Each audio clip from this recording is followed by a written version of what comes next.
Doctor Sanjeev Kumar Goyal, जो मेरठ के Delhi road Surya palace के अंदर संजीवनी हॉस्पिटल चलाते हैं। डॉक्टर संजीव सभी मरीजों का इलाज आयुर्वेदिक दवाइयों और जड़ी बूटी द्वारा करते हैं। आइए सुनते हैं डॉक्टर साहब को। भाई सर्दी में हम गर्मी के दिनों में दोपहर का बचा हुआ खाना सब्जी दूध फ्रिज में रख देते हैं। भाई गर्मी में पड़ गई तो सड़ जाएगा, खराब हो जाएगा, महक ले जाएगा। और पेट में जिसके पहले गैस है, पहले एसिडिटी है, इसका मतलब गर्मी है। ऊपर से गर्म खा लिया पी लिया या चाय पी ली तो और उसे वो खुद भी गर्म और पहले वाले को भी गर्म कर देगा तो और जल्दी सड़ेगा। अगर भगवान को ही लगता कि गर्म अच्छा तो सर्दी में तो बनाता, खाने को पीने को नहाने को। कोई जीव तो गरम गरम खाने पीने को तैयार होता, किसी भगवान पे तो गरम गरम चढ़ाने की परंपरा होती। गांव में गाय भैंस बैल सांड पेड़ के नीचे जहाँ गीली ज़मीन होगी ना वहाँ पेट टिका के बैठेंगे। इतने समझदार हैं, पेट को सब ठंडा रखना चाहते हैं। और अगर हम गर्म खाना छोड़ दें पीना तो पेट ठंडा वैसे ही रहेगा। नमक भगवान ने बनाया नहीं, कोई जीव नमक खाता नहीं, नमक का कोई पेड़ पौधा है नहीं दुनिया। कम से कम इस्तेमाल करें, बिल्कुल कम से कम। अब बिल्कुल बंद कर दोगे तो और ज़्यादा फायदा। जिस दिन से नमक बिल्कुल बंद कर दोगे उसी दिन से कब्ज, गैस, एसिडिटी, जोड़ों में दर्द, बदन दर्द, नींद में दिक्कत सब में कमी आ जाएगी उसी दिन से। भाई 7 दिन फल खाओ, पपीता खाओ, अमरूद खाओ, सेब खाओ, अंगूर खाओ, गाजर खाओ, गाजर का जूस पियो, बहुत सारी चीज़ें हैं। बिना नमक के खाओ। भाई फल सारे बिना नमक के खाए जा सकते हैं, सलाद सारी बिना नमक की खाए जा सकते हैं, जूस सारे बिना नमक के लिए जा सकते हैं, दूध दही सब बिना नमक के लिए जा सकते हैं। MDH का मसाला सब खराब है, सारे खराब। उसमें भी तो मसाला तो है, और जब मसाला भी है नमक। कोई मसाला नहीं डालना, अच्छा। कोई भी गर्म तासीर की चीज नहीं ये चीज बरतनी। तुम्हारे लिए भी शुरू करती हैं, सभी के लिए है आगे, इसलिए तो रिकॉर्डिंग करवा दी कि सब सुन लें। सबके लिए। नहीं तो जो बच्चे आज अदरक खा रहे हैं, चाहे वो डॉक्टर बन गए हों चाहे किसी भी पद पे हों, वो बीमार होने तय हैं। जो हींग खाएगा उसका नर्वस सिस्टम कमजोर होना ही होना है। जिस घर में हफ्ते में 2 बार भी सब्जी में हींग डल रहा है, वो रूखा तो खाता नहीं, उसका नर्वस सिस्टम 40-50 साल तक पहुँचते पहुँचते कमज़ोर हो जाएगा। पेशाब कपड़ों में निकलना, नींद सही ना होना, हार्ट अटैक होना, याददाश्त कमज़ोर होना, घबराहट होना, चक्कर आना, घुमेरी होना, लैट्रिन बाथरूम में कंट्रोल कम होना, ये सब हींग ज़्यादा खाने के नुकसान हैं। इतना खराब है हींग, थोड़ा बहुत नहीं। अभी हींग तो हमारा बहुत दिनों से नहीं इस्तेमाल होता, वैसे हो ही रही है प्रॉब्लम। हींग हटा दो, बिल्कुल अदरक हटा दो, सारी मिर्चें हटा दो, सारे मसाले हटा दो, सब तरह के अचार हटा दो, चाय कॉफ़ी ग्रीन टी हटा दो। इनके देख लिए बतेरे फायदे नहीं हुए, अब जरा उल्टे पा जाओ। सारा दिन फल खाने, इसका कोई नुकसान नहीं, जो खाने में भी अच्छे लगते हैं, सूंघने में भी अच्छे लगते हैं, चखने में भी अच्छे लगते हैं। अकेले अकेले भरपेट खाए जा सकते हैं। नहीं, हम तो शुगर वाले हैं ना, तो शुगर में ही तो बता रहा हूँ। अगर शुगर किसी को हर दिन भर फल खाओ, अगले दिन शुगर कम हो जाएगी। करके देख लो, चाहे चीकू खाओ, आम खाओ, अंगूर खाओ, कोई भी फल खाओ, नमक और वो कम खाओ। शुगर होती किसको ये भी सुन लो।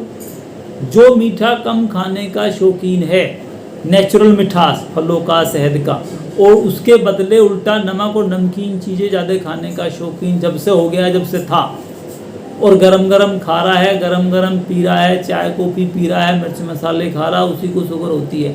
अगर कोई रोज़ ठंडा खाए, मीठा खाए, या 90 साल का भी कोई बूढ़ा बुढ़िया है, गन्ने चूसता है या खांड बुरा गुड़ शक्कर खाता है, शुगर नहीं हो सकती। शुगर उसको होगी जो मीठा छोड़ देगा, कम कर देगा, बंद कर देगा। अब दोबारा नेचुरल मिठास खाओ। अब गुड़ शक्कर का तो नहीं खा सकता शुगर वाला, चीनी भी नहीं खा सकता, गन्ना भी नहीं चूस सकता, क्योंकि जिसमें ग्लूकोज है उनसे शुगर बढ़ेगी। रोटी से बढ़ेगी, दूध से बढ़ेगी। लेकिन फलों में ग्लूकोज होती नहीं, उसमें फ्रुक्टोज होती है। फलों की मिठास से शुगर नहीं बढ़ने की। आप दिन भर फल खाओ, शुगर फटाफट कम हो जाएगी।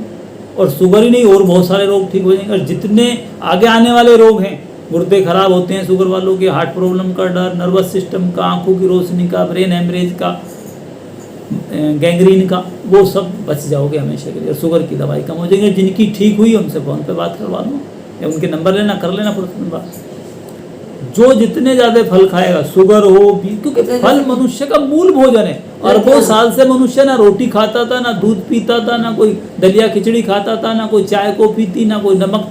वो पेड़ों पर रहता था, फल खाने वाला जीव था बंदर की तरह। तो मनुष्य का जो मूल भोजन है वो मौसम के फल, सब्जी, या ड्राई फ्रूट, या गन्ना, या इस तरह की ये चीज़ें जो बंदर आज खाता है, वो मनुष्य का खाना था। वही भगवानों पे चढ़ रहा है, वही शास्त्र कह रहे हैं। ठंडा ही खाता था भाई। अगर मनुष्य को मान लो विदेश के जंगल में छोड़ दें आज भी, तो वो क्या खाएगा? जो उसे अच्छा लगेगा। वो मिर्चे कहीं लग जाए, उसे हाथ पता ना हो तो खा के देखेगा, चरपरी लगेगी, फेंक देगा। उसे अदरक जैसी चीज़, मिर्च जैसी चीज़, हींग जैसी चीज़, चाय की पत्ती जैसी चीज़ अकेले अकेले अच्छी थोड़ी लगेगी। ना लहसुन प्याज लगेगा उसे अच्छा, ना जीरे हल्दी लगेंगे अच्छे। जो उसे अच्छा लगेगा वही तो खाएगा, और जो भरपेट खा सके, खाने में, सूंघने में, चखने में अच्छा लगे, वही मनुष्य का भोजन है। जो अकेले अकेले अच्छा लगे वही मनुष्य खा रहा था। आज भी कहीं विदेश में छोड़ दो वही खा पाएगा, सब्जी वही खा रहे हैं। किसी को कोई जानता नहीं, ना कोई किताब पढ़ी किसी ने, जो उन्हें खाने में, सूंघने में, चखने में अच्छा लगा वो खाते हैं। गांव में किसी गाय के लिए, भैंस के लिए, भैंसे के लिए घास लाते हैं या नौकर से मंगाते हैं, वो उनकी खोर में, नाद में डाल देते हैं, वो खाने लगते हैं। उस घास में अगर आखे का पत्ता तंबाकू का लिपट के आ जाए तो मुंह में से भी निकाल देगा है भैंस। उसे कैसे पता लग गया, उसने कौन सी किताब पढ़ ली है, यूट्यूब देख ली कि ये नहीं खाना। उसकी ज्ञानेंद्रियों ने बता दिया, जो भगवान ने उसे दी थी जन्म से। मनुष्य को बता रखा, वो उनका प्रयोग नहीं करता। अब वो चाय की पत्ती खा के देखेगा, अच्छी थोड़ी लग रही, लेकिन वो दूध डाल, चीनी डाल के उसे बना ले इस लायक कि वो खाई जा सके। मिर्ची अकेली अकेली खाएगा, अच्छी नहीं लग रही, लेकिन फिर भी खा रहा, मिला जुला के खाए में। हींग अच्छा नहीं लग रहा, अदरक अच्छा नहीं लग रहा, फिर भी खा रहा। तो जो चीज़ उसके खाने की नहीं थी, ज्ञानेंद्रियां तो मने कर रही थी भगवान की बनाई, लेकिन उसने इंतजाम ढूंढ लिए मिला जुला के खाने की, इसलिए बीमार हो गए। तो अदरक और हींग सब दवाई हैं, बीमार होने पे खानी थी। जैसा पहले ज़माने में अक्सर सब घरों में, गाँव में हींग होता था। किसी पेट में दर्द हो गया, बच्चे के, बड़े के, अफारा हो गया, तो भैया पानी में घोल के हींग लगा। तो घर की सब बुढ़ियाएँ, बड़ी उम्र की, सब जानती थी, गाँव पड़ोस की, हींग काम आता था।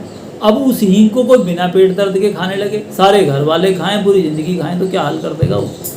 एक स्टेरॉइड है आयुर्वेद का। ऐसी अदरक सर्दी में आता था। सर्दी में किसी को बहुत ठंड लगी, गीजर था ही नहीं, गैस थी नहीं, कैसरोल था नहीं, थर्मस था नहीं, ठंडे में नहाया, ठंडा ही खाया, ठंडा पिया और ठंड बर्दाश्त करा, शरीर अकड़ गया, तो भैया ज़रा सा अदरक का दूध दे दो, उसकी ठंड उतर जाती थी। या किसी को बूढ़े के कमर में दर्द हो गया, घुटनों में, आगे चल के बड़ी उम्र में, तो सौंठ की, अदरक की सौंठ बना के घी में भून के रख लेते थे। रात को दूध के साथ 1 गिलास पंकी, 1 चम्मच पंकी दे दी सौंठ की, वो भी घी में भुनी हुई, वो भी दूध के साथ, क्योंकि जितने पेन किलर सब एसिडिटी बनाते हैं। तो अदरक एक पेन किलर है। अब उसी पेन किलर को बिना दर्द के खाने लगे, सारी सर्दी या पूरी साल खाने लगे, सारी ज़िंदगी खाने लगे, सारे घर वाले ने खाने लगे, तो क्या हाल कर देगा वो। तो ये हुआ इनका बीमारी का कारण।